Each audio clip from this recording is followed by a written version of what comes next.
Hi, everyone. This is Jackie Cooper with Crypto Mom 2 and the Blockchain Legal Institute. And I want to welcome everyone back to this episode and remind you to definitely like and subscribe, as we have many exciting episodes that are about to happen. And I want you to always be able to stay current and in the know. So today I have a guest on that I met at a breakfast when I went to learn more about what's happening in Bermuda with their fintech community. And in fact, I'm heading there this week to actually speak at the fintech conference. And I'm very excited about that. And there'll be more information coming all about the Bitcoin Cinderella and the Pink Sands Treasure of Bermuda. So stay tuned for that. But in the meantime, I met some really fascinating individuals who are making a difference in the blockchain community across a variety of verticals. And I have a guest on who I'm going to hop over to in a moment. And his company is global, and he has been in this industry for a while, and I'm going to have him share his story. But my background, for those that might be new to Crypto Mom 2, is that I am both an educator as well as an attorney. And I view my role in this space as being one, to provide you with resources that you can use either as an individual or as a business. And in this situation, the talk that we're going to have really is more business to business, and especially if you're growing your business and you're looking at various areas of risk and various areas of security, and how you can make sure that you stay in the know for compliance. So my whole focus is making sure that you know the variety of resources that you can choose from. And that's also why I created the Blockchain Legal Institute. So definitely hop on over there at www.bli.tools. But today, my guest, Robert, is here, and he is representing Lukka. And I love the branding that you have going on. So for everyone who's on the audio side, hop on over to the video so you can see his wonderful sweatshirt with the Lukka name. So how are you doing today? Great. Yeah, thank you for having me. Yeah.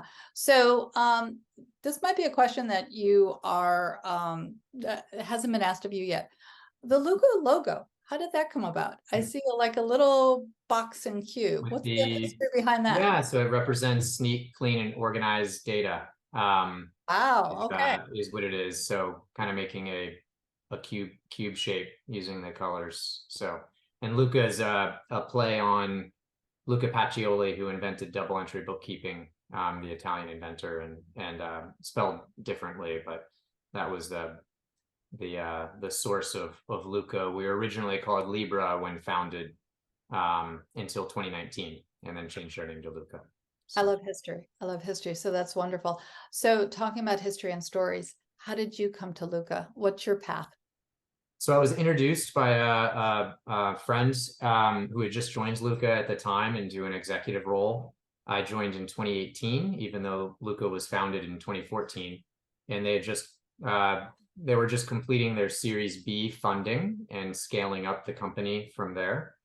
And I joined into a role that was focused on onboarding some of our enterprise customers that we had won, some very big OTC desks and crypto exchanges at the time. And we had a very early version of our software product that was very rough still. And we were developing it, but we did a couple things very, very unique that got us started. And I'd spent about 6 years at PwC right before, working on large scale technology programs and a lot of risk and cybersecurity related engagements with various banks around the world.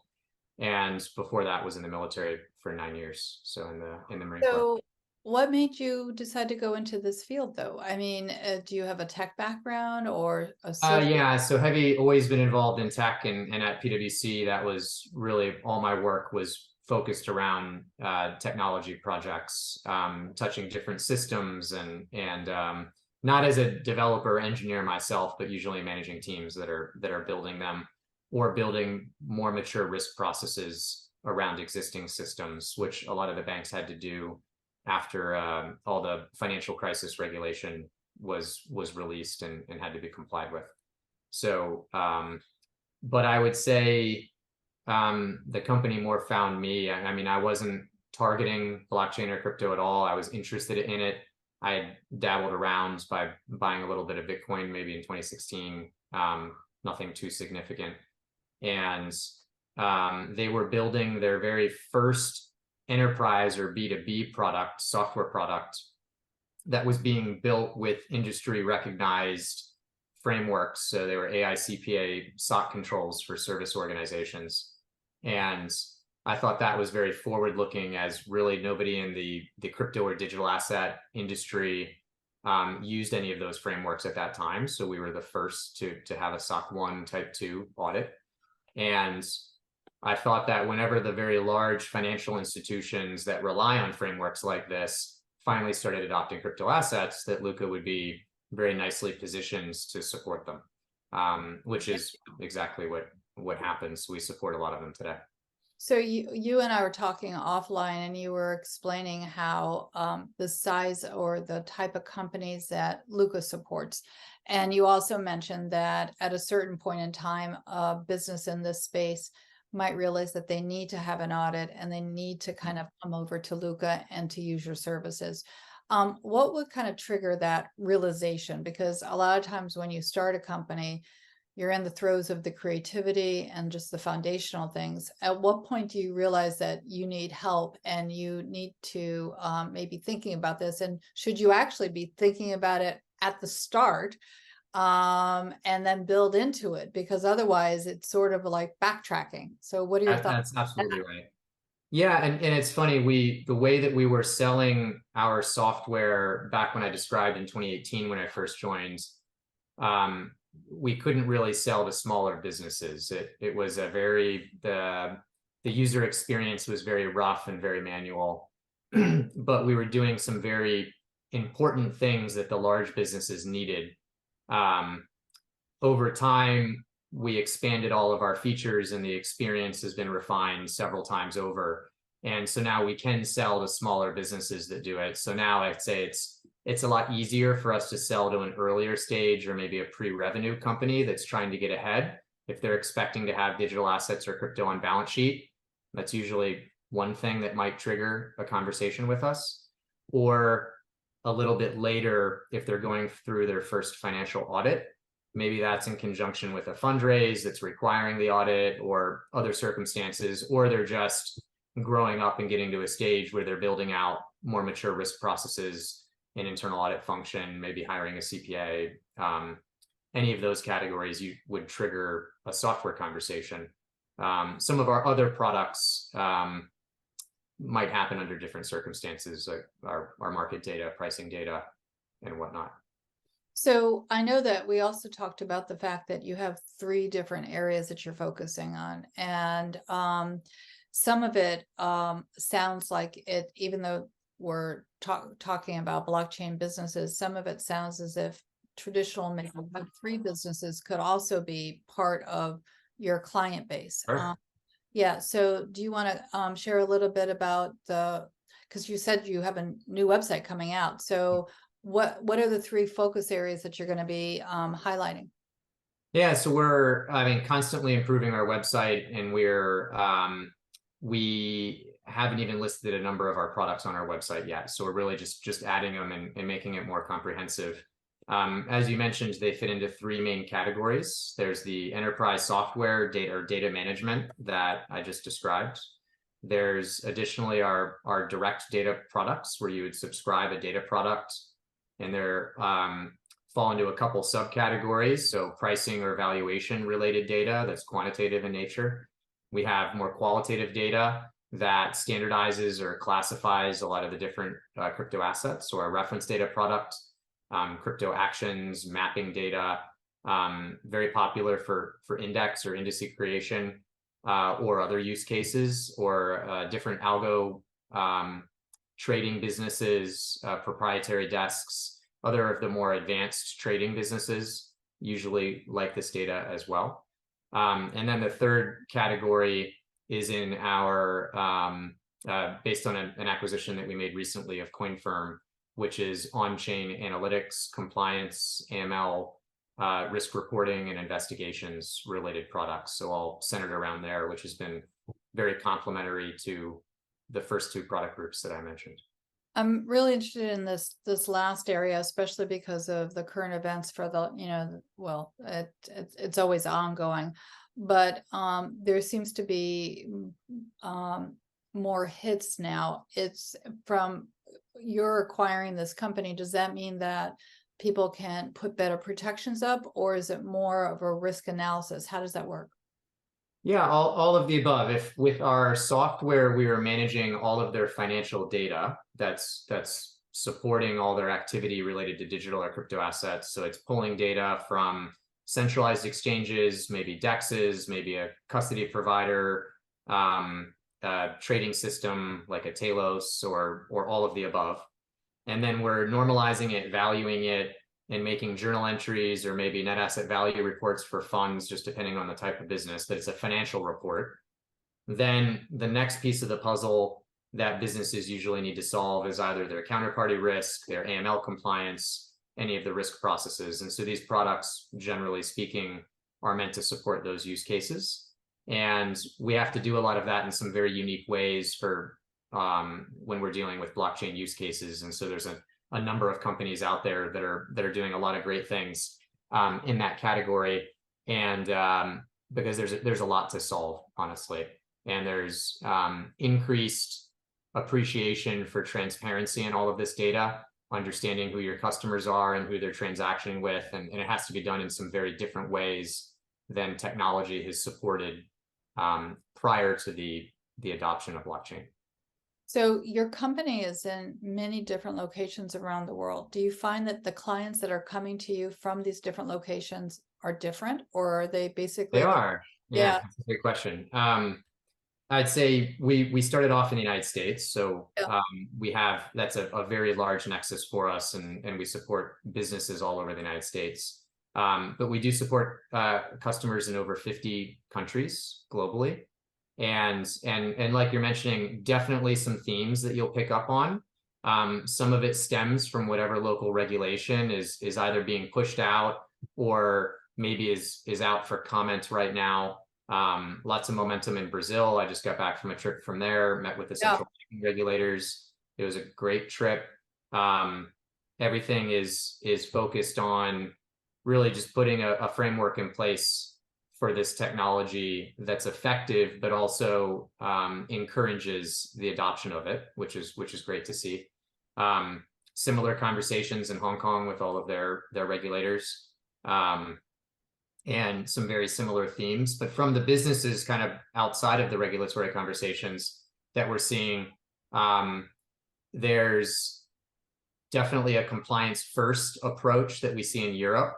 That's probably driven by a lot of the EU regulation or MiCA and all the other frameworks that we've seen come out. They're definitely a little bit farther along than other regions of the world, but we're seeing some similar things, I'd say, pretty much across the board. I think as a response to all the events that happened last year in 2022, and with the global economic conditions, right? There's a bigger appreciation for risk management. Shareholders are tightening their requirements because of a lot of hard lessons that were learned last year. And so it's shifting all businesses there, even if maybe before some could get away with ignoring proper audit procedures or having formal risk management in place.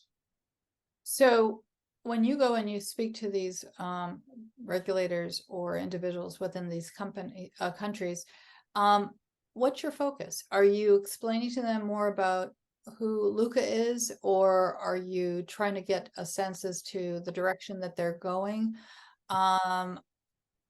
What are you there on behalf of certain clients? I'm just curious because you do travel a lot. You talk to a huge network of people, which is fascinating to me, your internal knowledge base. Sure.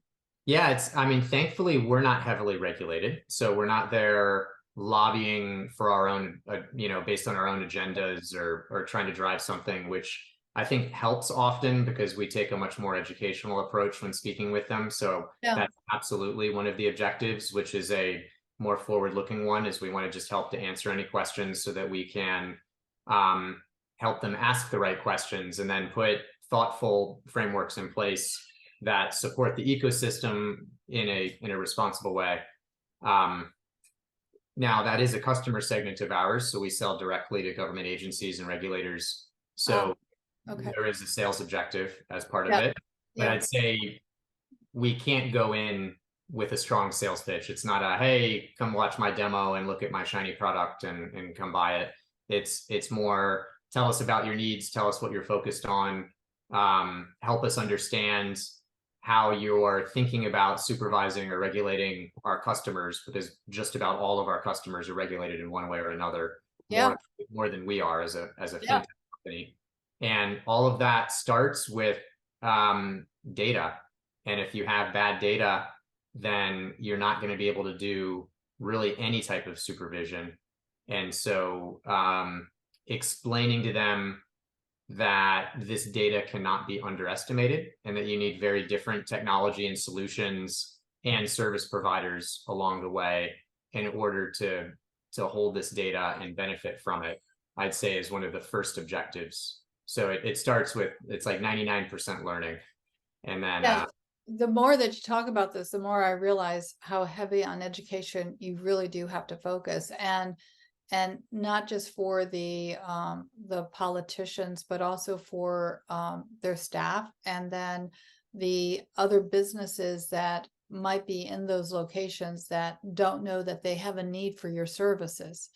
right. So because you are in so many different countries, how do you navigate the language and, you know, educating them in so many different languages? How are you doing Great that? question. It's not me personally, but our team speaks a ton of different languages. Yeah. Most of our conversations are in English. Mhm. Of course, we try to be, respectful to any of the local cultural values and along the way, and we'll bring native speakers to the conversations when needed. Most of the regulators that I've interacted with do speak English pretty well, a lot better than I speak their local language. Yeah. So that hasn't been a huge challenge.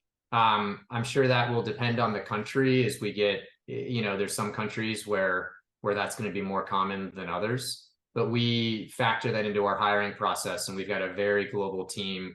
I was actually looking, we have just for our internal use, kind of a qualifications matrix that shows what all of our sales team, the experiences they have in languages is a very important puzzle of it. And it's pretty incredible how many languages our team speaks. Yeah. Actually, quite a few of them individually speak a lot of different languages fluently. So, but it's very important, right? And you mix technology conversations into any language, and it gets even trickier. So It does get tricky. I know that we have on the Blockchain Legal Institute, we've incorporated a language translator, so we can do 30 different languages. Again, we're always asking people to make sure that if it translates and it doesn't translate correctly, to let us know. But right. even with the books that I've been writing, the Bitcoin Cinderella, I have different individuals translating them into Spanish and Creole and other languages. And it's amazing the conversations I have with the individuals I'm working with, because they're learning about blockchain while they're translating the book. Exactly. So then they ask me questions to try to understand the concept, so that way they can make sure that the translation is correct in terms of what we're trying to share with different communities. So again, it is important to have it be multilingual. So a lot of the AI has helped with stuff like that pretty incredibly as well. interesting that you bring up AI. Has that helped your company? Has Oh, it? absolutely. Yeah. In what way? I'd say a number of very small ways is safe to say. So we use it every day. We have a very large engineering team that's constantly developing and improving our products or developing new products. We have to use AI in a very smart way. It's very important that we don't, for example, misuse our customers' data, or it can't leave our environments that are secure. So we've created sandboxes, we've created policies around the proper use of AI and been doing training with our team because we do want them to benefit from it, but use it responsibly, use it in the right way in a safe environment. And so I'd say that it's streamlining a lot of processes today is the way to think of it. So it's not, which does help with keeping costs low and using less people as part of the development process. So that's the main theme, but it's still early, like I think for most people. I think there's always been a concern that I've heard that's consistent throughout about the fact that AI might reduce jobs, but in my mind, it's going to create jobs. It might eliminate. Yeah, exactly. I mean, just like when certain technology was introduced into supermarkets or other places, we just need to retrain individuals so that way they can be part of the process and be skilled in different subsets. I think we're always going to have plenty of jobs, and being an educator, the career path is something that's very important to me, is figuring out what should the next generation know in order to support the development of this technology. So let me ask you that question. Since you are involved around the world in a variety of ways, there's a lot of high tech, but where do you see, there's also gaps in staffing. So where do you see that we need to be thinking about maybe educating our youth as for possible jobs that the future or even now hold and what we need? That's a great question. I think it's a very tricky one because particularly when it comes to technology, and I'm trying to, as I answer this question, remember the last time I actually looked at a textbook. Probably a while. So I can't really claim to know what's in textbooks these days, but I can't imagine that it talks about all the topics that are needed from a technology perspective, right? Yep. The technology is too new to have made its way into educational materials enough. And it's because it's moving that fast, right? I mean, I know AI became all the buzz this year with OpenAI's release and recently, but when it comes to blockchain, I mean, it's been around over a decade and being used by the world for over a decade, and there are actual formal courses in it now in universities and stuff. But sometimes you hear industry participants that are teaching those courses, which is always nice to see, but very often it's not, and it's someone that's just quoting someone else's material that doesn't have hands-on experience. And this isn't the type of innovation that you can learn without hands-on. Yeah. You have to make mistakes. I mean, I accidentally burned one of my MetaMask wallets the other day, right? There's all kinds of lessons that you learn, but you have to do it, hands-on and actually interacting with the technology. Yeah, that's I'm a Bitcoin miner, and also I own a node, and I'm struggling with all that because I want to learn. I had the privilege, I guess it was last week at a Government Blockchain Association conference. Scott Cernetta actually was one of the creators of the blockchain back in 1991, and he spoke. And it's amazing how the use of it's taken some time for the public to know about it and for it to be integrated. And it's like any other technology, whether it was the light bulb or anything else, or even the internet, again, or the cell phone, that was just huge, and now it's so small and compact. So it's going to be very interesting.